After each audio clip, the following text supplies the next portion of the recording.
Jadi itu saudara ya. Jadi tidak pernah ada pengadilan terhadap FPI.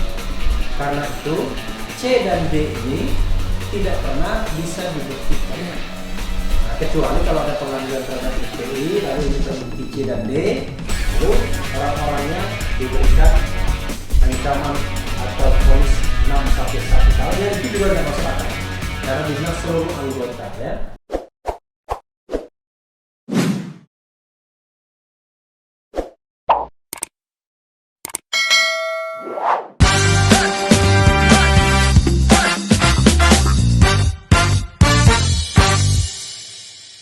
Menjadi sansak itu melalui ketentuan ini. Jadi seolah-olah ada legitimasi, padahal jelas-jelas terdakwanya itu adalah Habib Rizik. Iya. Ini bukan kasus tentang pembubaran organisasi atau ormas ya, yang memang bisa dilakukan ya. Tetapi ini adalah kasus tentang pelanggaran prokes oleh Habib Rizik. Oke, kita lanjutkan bro ya. Pasal 55 ayat 1 ke 1 ini sudah kita bahas ya. Gitu. Kemudian ataukah ada mau ditambahkan 55 ayat 1 ke 1 ini? Nah, ini jelas terlihat menunjukkan dan hampir sama, banyak pihak publik menyatakan bahwa perkara yang menjerat Habib Rizik dan kawan-kawan ini bukan perkara hukum. Ini adalah perkara politik. Ya kita pahami bahwa hukum itu tidak steril.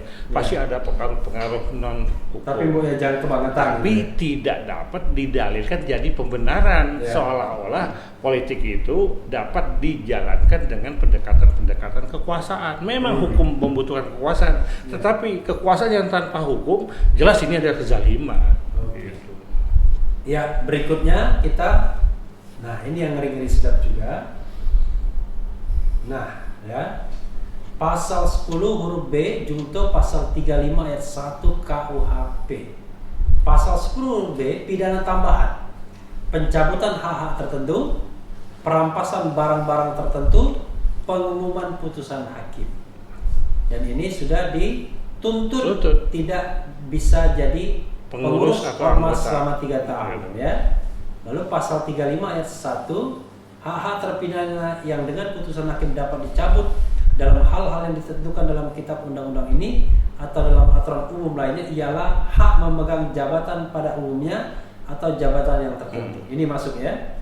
Hak memasuki angkatan bersenjata, tidak. Hak memilih dan dipilih dalam pemilihan yang diadakan berdasarkan aturan-aturan umum, tidak dikenakan. Ini hak menjadi penasihat hukum atau pengurus atau penetapan pengadilan, hak menjadi wali pengawas, pengampu atau pengampu pengawas atau atas orang-orang yang bukan anak sendiri, tidak masuk ya.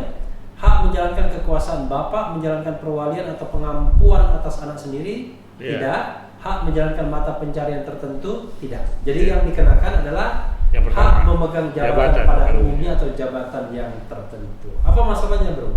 Ada makna-makna simbolik lagi. Ya. Pasti ini hubungannya dengan tahun politik, agenda politik 2024. Itu jelas kita sudah tahu itu. Dan masyarakat sudah memahami. Tetapi apa di sini yang menjadi dasar kebenaran penerapan pidana tambahan? Apakah ini realitas yang harus diwujudkan? Apa hubungannya dengan protokol kesehatan? Apakah rasional rasional atau tidak? Karena penerapan pidana tambahan yang demikian sangat mengancam hak-hak seseorang ini ditujukan untuk extraordinary crime, kejahatan yang luar biasa, teroris, misalkan korupsi, narkotika dan lain-lain. Nah, tentu ini tidak proporsional kalau diterapkan, dipaksakan terhadap perkara protokol kesehatan, dan ini mengancam kemerdekaan seseorang yang tidak sepantasnya diterapkan dalam perkara akul gitu. Jadi saudara sekalian, untuk penerangan, coba bayangkan, lagi-lagi mulanya adalah pelanggaran prokes dengan ancaman hukuman 1 tahun saja ya, walaupun pakai saja, tapi itu pun tidak pantas dikenakan. Tapi lebih tidak pantas lagi, tiba-tiba dikasih pidana tambahan ya, seolah-olah ini adalah kejahatan yang berat, extraordinary crime seperti terorisme atau tindak pidana korupsi. Berlebihan. Terlalu berlebihan ya. Jadi dalam sidang saya mengatakan tadi tidak proporsional dan tidak rasional ya. tidak proporsional dan tidak rasional. Masa pelanggaran protokol kesehatan kok tiba-tiba diancam atau dikasih pidana tambahan tidak boleh ikut organisasi selama 3 tahun. Dan 3 tahun itu sobat era sekalian bertemu 2021 2024 ya. Oke, berikutnya. Ini adalah Rumah Sakit Umi ini. Nah, ini ngeri-ngeri sedap sobat era sekalian. Kalau tadi kasus Petamburan dan Mega Mendung, ancaman hukumannya yang paling berat adalah 6 tahun pasal 160, yang lainnya hanya 1 tahun, bahkan tadi cuma 4 bulan ya. 4 bulan. Tetapi tidak ada tambahannya ya, yaitu tidak boleh mengikuti organisasi sebagai pengurus organisasi selama 3 tahun. Kalau ini tidak tanggung-tanggung, ancaman hukumannya 10 tahun. Coba kita bacakan. Ini 14 ayat 1 yang mulai ngetren. Biasanya ditandem dengan undang-undang ITE ini ya. Biasanya mulai ngetren belakangan ini pemberlakuan pasal ini terhadap Jumhur Hidayat, Syahganda Nainggolan, Anton Permana juga ditandem Khairi dengan pasal Amri ini. yang di Ya. Medan, Yudi Samhudi. Ya, jadi mulai sering menggunakan pasal ini. Jadi pasal yang mulai hidup lagi ini. Pasal 14 ayat 1, barang siapa dengan menyiarkan berita atau pemberitahuan bohong dengan sengaja menerbitkan keonaran di kalangan rakyat dihukum dengan hukuman penjara setinggi-tingginya 10 tahun. Jadi kita punya barang nih ya, kita siarkan untuk menimbulkan atau menerbitkan keonaran. Nah, apa masalahnya Bro Her dalam kasus ini dikaitkan dengan Habib Rizik? Ini harus terbit di sini timbul. Ya. Harus nyata konkret terjadi keonaran. Keonaran itu apa? Pembentuk undang-undang telah menafsirkan sendiri makna keonaran itu dalam penjelasannya itu disebut kekacauan. Karena kegoncangan jiwa penduduk yang demikian hebat. Dan bersifat meluas. Kenapa meluas di sini? Pada saat Undang-Undang 119 ini diterbitkan, dia baru berlaku di Pulau Jawa dan Madura. Berarti kegoncangan jiwa penduduk, kekacauan itu menunjuk secara meluas di wilayah Pulau Jawa dan Madura. Pada tahun yang sama keluar lagi PP, memberlakukan di penambahannya di wilayah Provinsi Sumatera. Berarti kalau ada kejadian harus ada perluasan kerusuhan, kekacauan di Pulau Sumatera. Nah, kalau demikian, ketika diberlakukan pada tahun 58 berlaku bagi seluruh Indonesia, berarti keonaran di kalangan rakyat, bahasanya rakyat ini, menunjuk kepada meluasnya keonaran kekacauan itu di berbagai wilayah Indonesia. Itu harus ada, karena pembentuk undang-undang telah menentukan penafsiran itu yang kita kenal dengan penafsiran otentik. Ada seorang ahli di sidang pengadilan mengatakan keonaran itu cukup 2 orang. Saya katakan dengan kawan-kawan ya, bisa terjadi keonaran 2 orang Bang Refli, tapi hanya di dalam rumah. Kenapa terjadi? Karena suaminya kawin lagi, pecahlah piring 2 lusin. Itu keonaran di dalam rumah, bukan keonaran di kalangan rakyat. Atau onar, tapi bukan terminologi hukum. Bukan terminologi hukum. Misalnya dasar rusuh, dasar onar, ya kan? Dan juga tidak dapat dikatakan ada keonaran, kebisingan, perdebatan di media-media. Tidak, ini keonaran secara nyata, secara faktual, fisik, fisik, bukan non-fisik, bukan maya ya. Nah, ini jelas tidak ada keterhubungannya dengan apa yang disampaikan Habib Rizik. Sekarang pertanyaannya, apakah pernyataan Habib Rizik itu adalah perkataan yang bohong? Bohong di sini. Jadi kita saudara sekalian, tadi kita bicara akibatnya ya. Akibatnya justru nggak benar bahwa itu terjadi keonaran itu. Tapi masalahnya adalah apakah Habib Rizik itu menyiarkan berita bohong? Berita bohong ya. Coba sekarang saya contohkan ke diri saya. Ya. Saya diperiksa dokter. Ya. Beberapa hari kemudian saya merasakan sehat. Apakah kemudian saya menyatakan sehat? Saya merasa sehat dalam pengertian tentu pemahamannya saya terbebas COVID. Ya. Itu kan pikiran saya. Iya. Pikiran saya, pendapat saya pribadi. Tidak dapat dikatakan dengan perkataan saya, pernyataan saya itu adalah perkataan bohong. Kebohongan itu bukan menunjuk kepada makna kebohongannya, tapi dampak akibatnya menunjuk kepada hubungan kausalitas sebab akibat timbulnya keonaran. Di mana letak relevansinya perkataan Habib Rizik itu dengan terjadinya keonaran? Jadi paling gampang itu adalah daripada kita berdebat bohong tidak bohong, maka sesungguhnya kalau pasal ini ya onar saja, apakah Iya, terjadi onar. keonaran atau Betul. tidak. Nah, karena tidak jadi keonaran ya harusnya tidak bisa Tidak pidana. dipakai. Oke. Tadi faktual keonarannya. Tapi kita baca pasal 14 ayat 2 yang keonarannya ternyata dapat ya. Pasal 14 ayat 2. Barang siapa menyiarkan sesuatu. Jadi jangan lupa sobat era sekalian, ini primer, ini subsidiar, ini lebih subsidiar. Jadi ngerangkap-rangkap juga. Kalau ibarat bukan harimau, ini kagak dapat, ini. Kalau ini kagak dapat, ini semua diambil ya. Oke. Barang siapa menyiarkan suatu berita atau mengeluarkan pemberitahuan yang dapat menerbitkan keonaran di kalangan rakyat. Jadi yang dapat potensial. Sedangkan ia patut dapat menyangka bahwa berita atau pemberitahuan itu adalah bohong, dihukum dengan penjara setinggi-tingginya 3 tahun. Jadi kalau tadi memang intention mau bikin keonaran, sampaikan berita bohong. Tapi kalau ini ada berita dari pihak lain mungkin ya, lalu dia sampaikan, dia sesungguhnya tahu itu bisa bikin onar, tetapi tetap dia sampaikan. Betul. Apa masalahnya untuk Habib Rizik di sini? Ada inkonsistensi. Iya. Jaksa menerapkan 3 pasal ini secara sekaligus terhadap subjek yang sama. Iya. Terlebih lagi dikaitkan dengan delik penyertaan. Iya.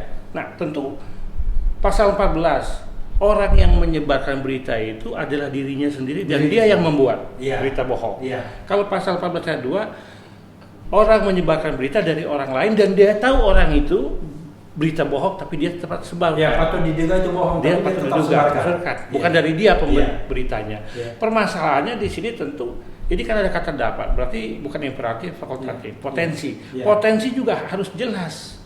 Harus jelasnya di mana. Nah, sekarang kita lihat struktur pasal 14 ayat 1, ayat kedua dan pasal 15. Ini ditujukan bagi pasal 15 kita bacakan dulu ya, gitu ya sekalian. Silakan. Barang siapa menyiarkan kabar yang tidak pasti atau kabar yang berkelebihan atau yang tidak lengkap, sedangkan ia mengerti setidak-tidaknya patut dapat menduga bahwa kabar demikian akan atau mudah dapat menerbitkan keonaran di kalangan rakyat, dihukum dengan hukuman penjara setinggi-tingginya 2 tahun. Jadi ini kurang lebih dari orang lagi ya, tapi itu nggak lengkap, berlebihan, tidak pasti dan dia menduga itu dapat memunculkan keonaran. Dia sebarkan. Oke. Jadi pasal 2 dan pasal 14 ayat 2 dan pasal 15 kurang lebih sama, kurang lebih ya, mirip-mirip ya. Ya, jadi saya tegaskan lagi kalau pasal 14 sudah jelas. Dia pembentuk berita bohong, dia menyebarkan. Kalau ayat 2 dia dapat dari orang lain tapi dia tahu itu bohong, dia sebarkan. Nah, pasal 15 ini disebutkan dalam penjelasannya itu adalah kabar angin. Jadi tidak tahu sumbernya dari mana. Oke. Sehingga dia tetap menyebarkan, tapi setidak-tidaknya dia patut menduga atau menyangka. Nah, pembentuk undang-undang merumuskan pasal ini dalam kepentingan untuk pribadi atau untuk kepentingan masyarakat atau untuk kepentingan negara. Konstruksinya apakah individu belangan, sosial belangan atau stat belangan. Nah, karena ini terkait dengan pemerintahan yang baru merdeka, ada ancaman kembalinya nikah yang benar-benar dia membonceng Inggris dan adanya kerusuhan, perlawanan, ditambah lagi PRRI permesta, maka tidak lain tidak bukan pasal 14 ayat 1, pasal 14 ayat 2, pasal 15 ini untuk kepentingan negara, dalam hal ini ketahanan nasional, dalam hal ini keamanan dalam negeri, security. Apa kaitannya dengan protokol kesehatan? Jadi salah menafsirkan faktor-faktor yang berpengaruh dalam pembuatan undang-undang. Ini kan kita bicara hukum, ada penafsiran secara teologis, maksud pembentuk undang-undang, dan penafsiran secara historis. Kalau kita pakai bahasa awamnya, Sobat Era, begini saja. Saya bilang bahwa kondisi badan saya sehat-sehat saja. Tiba-tiba saya diancam dengan hukuman penjara 10 tahun. Iya, karena kebohongan. Masuk akal enggak ya?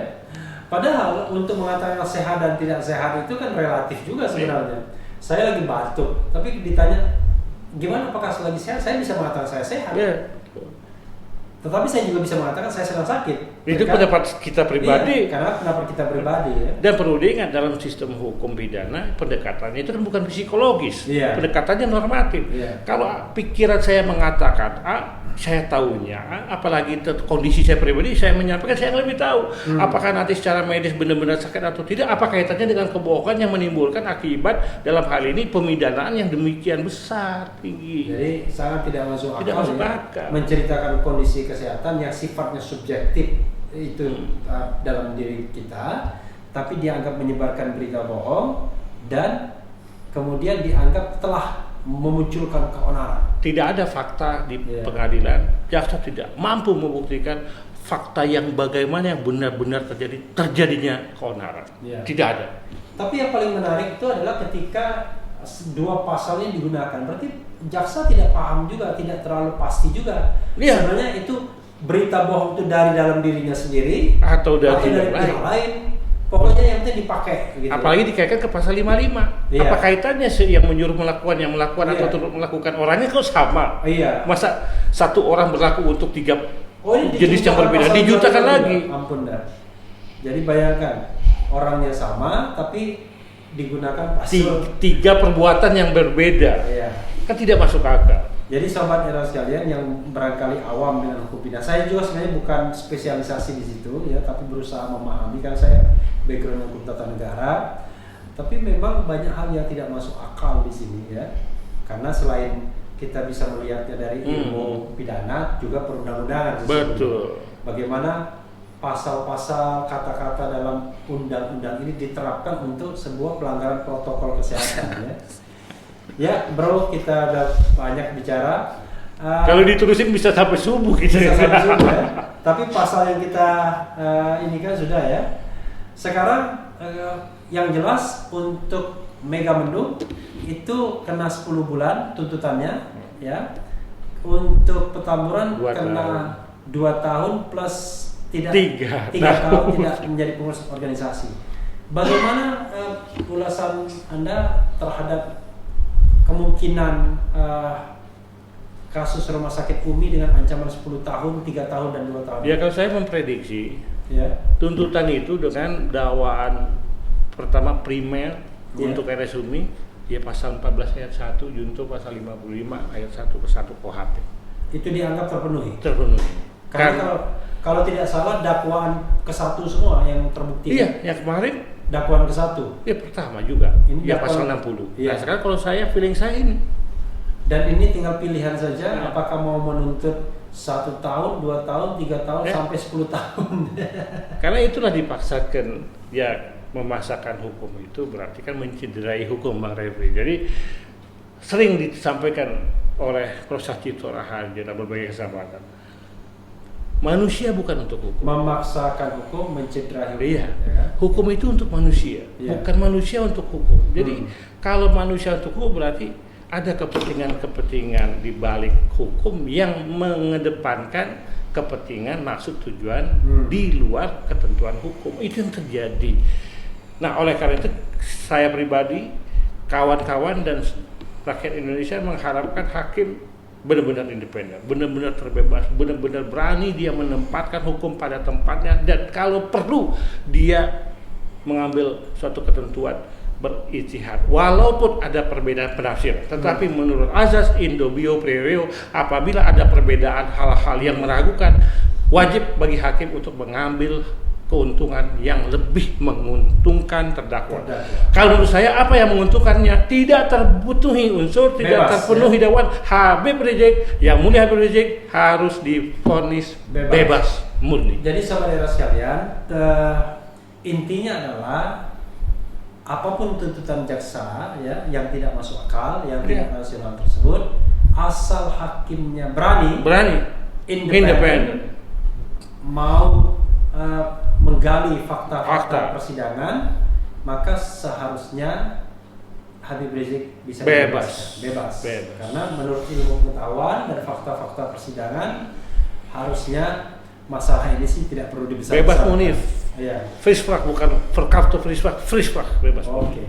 Apa itu bedanya? Bebas murni. Ya kalau dia bebas murni ya semua dakwaan tidak tuntutan tidak terbukti. Iya. Gitu. Jadi benar-benar tidak ada fakta hukum yang menunjukkan adanya suatu pembuktian yang dapat dibuktikan oleh jaksa. Semua tidak ada. Ya, saudara sekalian, itu tadi ya dengan Abdul Khair Ramadan yang juga menjadi ahli dalam sidang Habib Rizik, baik dalam kasus Megamendung Petamburan maupun dalam kasus Rumah Sakit Umi, dan beliau adalah ahli hukum pidana dan pengajar dari Universitas Krishna Dwi Payana Jakarta dan lain-lain ya. Yang jelas yang penting hidup. Yang penting hidup. Hidup dan halal. Hidup halal, berkah. Hidup halal Itu yang berkah penting. ya. Dan kita memiliki kebebasan individu. Halal Kalau istilah Bang Didu, manusia merdeka. Manusia merdeka ya. Jadi karena kita ingin memerdekakan waktu dan ketika take video ini sudah malam ya, sudah hampir malam, saya mengucapkan terima kasih yang sebesar-besarnya. Ya, sama-sama Bang Refli. Barakallah. Ramadan. Mudah-mudahan tetap di jalurnya untuk membela orang-orang yang diperlakukan tidak adil oleh negara. Amin. Amin ya rabbal alamin. Dan itu tanggung jawab kita semua saudara sekalian. Terima kasih. Assalamualaikum. Waalaikumsalam warahmatullahi wabarakatuh. Ya, saudara sekalian, yang penting tetap di channel ini, karena di channel ini Anda akan dirayu, ditipu, dibaperin, mantap, diuber di jalur khusus. Karena channel ini adalah channel yang mengancam, memeras, dan membenci. Itu ada singkatannya. Ada singkatan khusus. Ada, membenci itu membangun energi dan cinta. Nah, ini bahasa filsafat kehidupan. Subscribe, like, comment, and Share.